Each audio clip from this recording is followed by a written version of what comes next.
LeBron James chirped at teammates and shook his head, exasperated. He furrowed his distinctive brow and heaved sighs to the heavens. He dribbled the ball out of bounds more than once, finishing with 6 turnovers.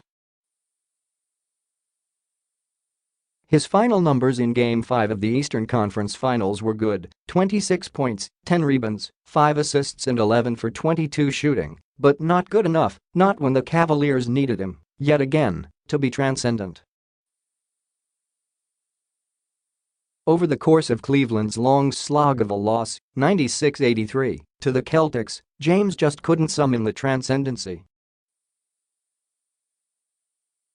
His well of legendary performances for his hometown team could well be running dry, and by the time he sat at the podium for his post-game interview here, it was easy to imagine that we're heading into the final weekend of the second act of LeBron James' Cleveland Cavalier.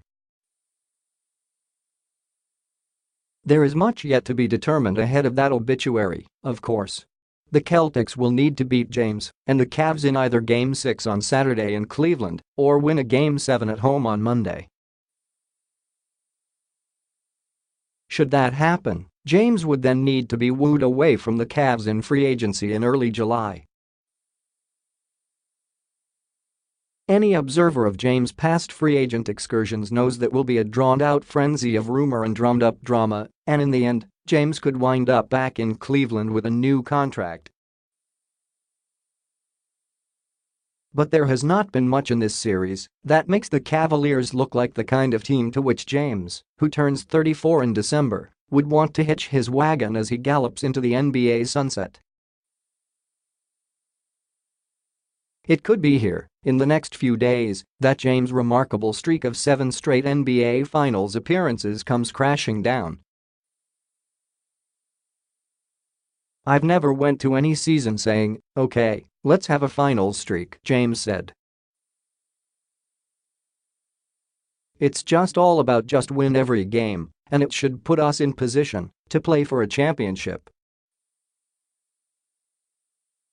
I've been in championship mode since probably '09. We weren't able to get there then. Obviously I made the move to Miami. I was able to go there 4 straight. And 3 straight since I've been back here.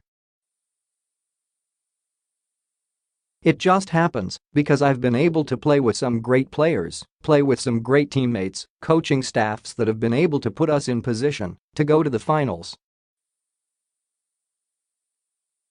On Thursday, the players were not so great.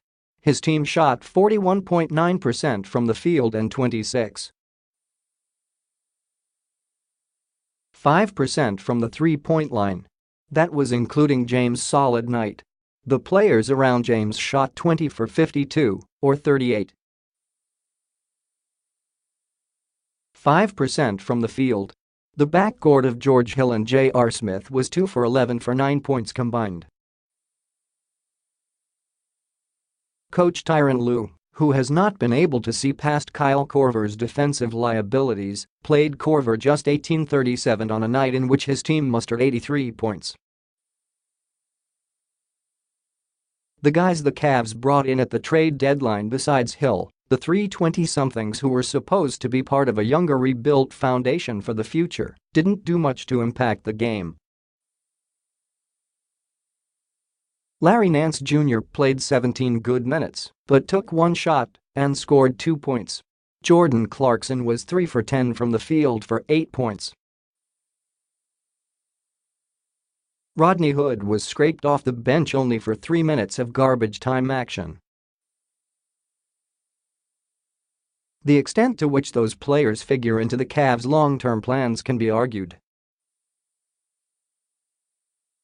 But in the short term, they were mostly terrible. When we're playing fast, playing with pace and taking care of the basketball, those guys benefit, Lue said. We didn't do that tonight. We really didn't move bodies. It was stationary a little bit. We've just got to look at the tape. We've got to be better, which I know we will in Game 6, going back home. But we've just got to show some grit, some toughness, mentally and physically, being tougher. It would be up to James in Game 5, and he showed that he has his limitations.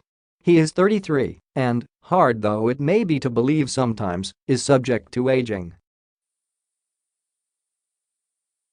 He played 3,026 regular season minutes this year, the most he's played since 2011, when he was 26.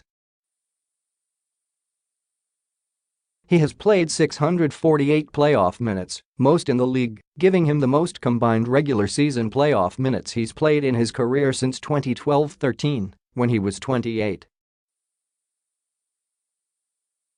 Who's going to be able to come up with supernatural output in late May with that kind of wear and tear?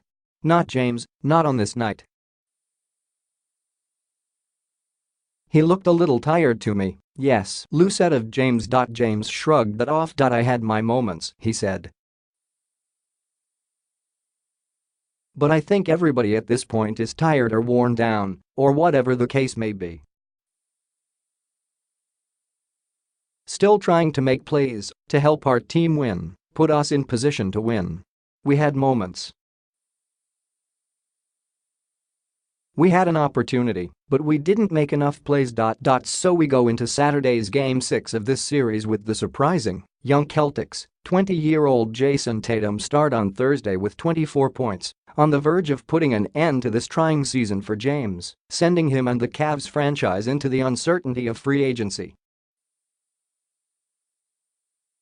The Boston fanbase is rightfully wary of what James might do in the next game or two, having seen him pull off the improbable before, notably in the 2012 postseason, when he scored 45 points in a masterly Game 6 win in the East Finals that helped propel Miami to the championship.